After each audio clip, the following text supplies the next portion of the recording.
Hello, I'm Ileana and welcome back to my scrapping alcove, where I bring to you another layout, but this time it's something that's just been sitting on my hard drive, and I've thought, high time I shared some of my hard drive layouts with you. So this one goes all the way back to March, and I've been using things from my Quirky Kits box, and this quite jazzy paper is from, I believe it's the Maggie Holmes Confetti collection by Crate Paper.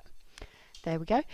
And I decided that it'd be quite good to share this one since I've not long ago bought the 6x6 paper pad. I thought, I got that one.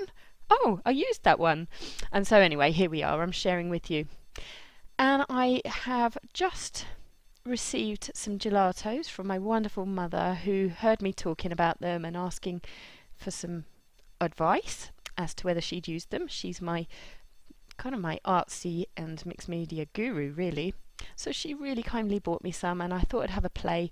I can't tell you how sad I was when they crumbled when I just did this to try and employ a technique to kind of break them down a little bit, water them up and spread them over my page. Well, it didn't really work as I thought they would. I thought they'd just dilute really quickly, but actually they stayed quite tough little granules. So you'll see what I do. I just kind of swipe it over and then I break it down a little bit later with some plastic packaging and kind of get that used at least. So this is me making up a background on the, now this was some serendipity paper, was it? Yeah, I think it was the back of that.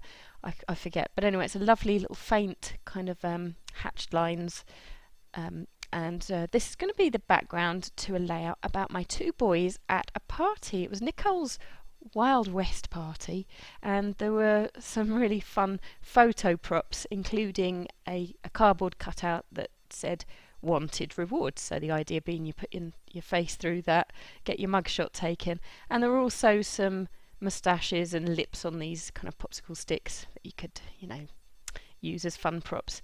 So that's exactly what Lorenz did. Elias not so sure, but Elias actually found a bandana in bright pink and claimed that as his, which my boys aren't afraid of pink, and so I thought quite fitting to use a lovely pink background for them on this layout as well. They got to keep those bandanas, that was really sweet, and they use those in dressing up all the time. So that was a really fun party, and I've kind of taken the theme further. So the cardboard cutouts had wanted reward, but to kind of make a fun title of the whole thing, I've incorporated the wanted reward, wanted popcorn, because the boys were on a hunt for some popcorn when they arrived there as well. And there was a lovely little popcorn maker in one corner, and people could go and help themselves to a box of popcorn. And I have to say, that's not actually something that Lorenz took a real shine to once he'd sampled the stuff, but Elias was walking around with a box for ages. He just loved his find. So it's all about that kind of feel of the party as well. Anyway, so I've layered the background up really quite several times, and I guess what my rationale for that is I might have cut the middle bit a bit too small. I took a really big chunk off the, was it the serendipity paper? Anyway, that lovely hatched lines paper. Layered that up onto the confetti, then onto this pink, and then I thought, oh, that's still a bit too small, and put it on some brown as well. So it's multi-layered, and right at the end you'll see that I use some washi to break up between the pink and brown, but anyway, that's much later. This is me playing around with the frames that came in my kit on a 12x12 sheet, the kind of chalkboard frames, and I just really wanted to play with those, and as I was layering them up, I decided that they kind of brought a bit too much of a dark value to the layout, and I wanted it to be a lot breezier in area, so I've actually ended up cutting into the middles, and I've obviously done a bit of clever editing to get the middles out. So here you see me work on just a couple of those until I kind of zoom forward and you see what I've done. And actually this took a lot longer than I thought, hence the changes of sleeves and nails along the whole layout. I did this in several sittings, I seem to remember. And the way I've layered the frames up there isn't quite precisely how they'll end up being, but roughly that's the kind of look of the layout there starting to form. This paper bag, I can't remember where my husband said he got that. I think it was actually from a jeweller's shop, and So I've used that because I thought it was quite apt. It's got loads of little diamonds on it, which would be just the sort of thing two boys might find in a swag bag. And I've laid it up and also put some kind of watercolour paint around the outside just to give it a bit of a vintage look.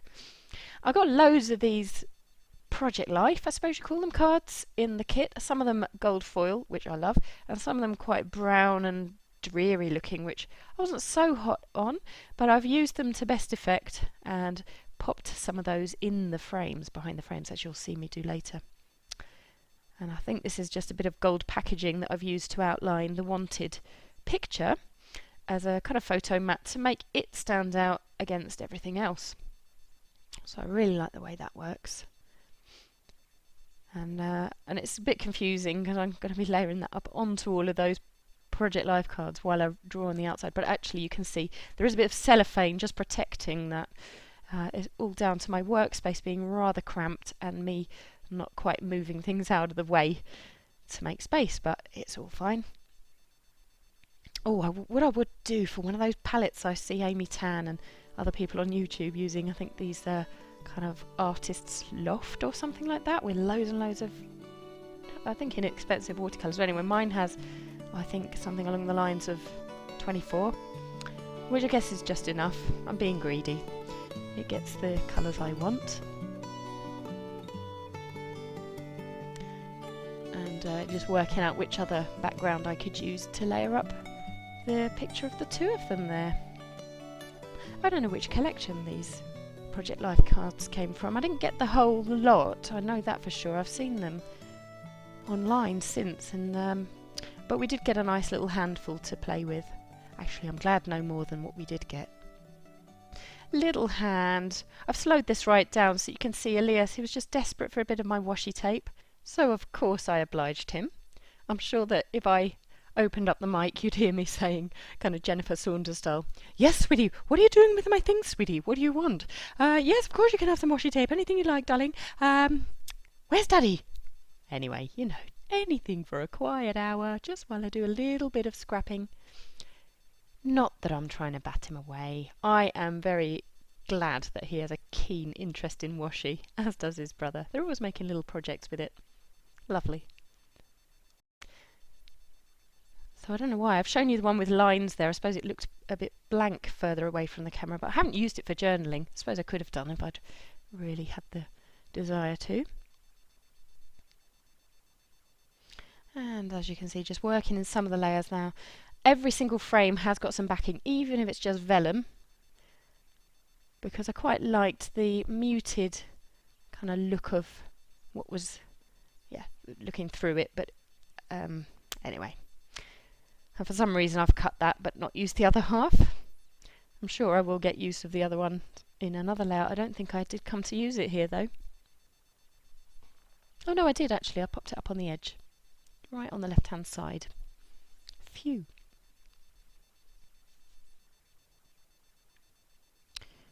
So what you see me doing now is I'm working with a white gelato, and I thought this would work really well for stamping. I tell you, it didn't really. You can just very faintly see some of the stars poking out the tops of my cluster there, which, as you saw, I just rushed through and glued down for you. But actually they're not very prominent. They're just a little hint of a background. But it's all about the experimentation, so that's fine. Now I'm working on some of the stickers that came in my Quirky kit, and it's just a little smile. And I got some vellum splats, and they have been fun to work with. Not long ago, actually used my last one of those up. For some reason I've decided to go with the wet glue, the tacky glue, to adhere that entire cluster down with. I could have just used the ATG, not sure what my rationale was there. Maybe I couldn't reach it at the time. And so there's one of those puffy stickers from, was that the confetti line? I forget. And some Mambi sticks, which also were quite puffy. And that one says you and me. And the pink circle says XOXO, so it's kind of all kind of cutesy little puffies. And in a moment you'll see that I've popped down a heart puffy and a star puffy as well. I've also used some homemade enamel dots. Some of them are just the kind of perla bead, well, the IKEA equivalents, and then I've used some that kind of made a yellow crackly circle from bigger beads, and I thought they looked slightly popcorn-esque, so I've used those. I loved those thin Amy Tan thickers to spell wanted, and those 2 pieces of, well, star popcorn. And this granite washi tape, which is kind of faint brown hash lines,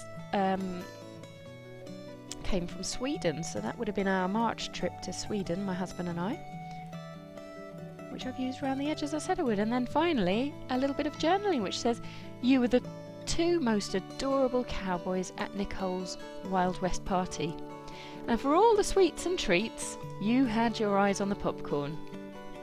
That was Saturday the 28th of February. So there we are. Thank you once again for sticking with me through another process video. I have to say I have loads more on my hard drive itching to share with you, so stay tuned for a few more of those in the near future. Bye for now.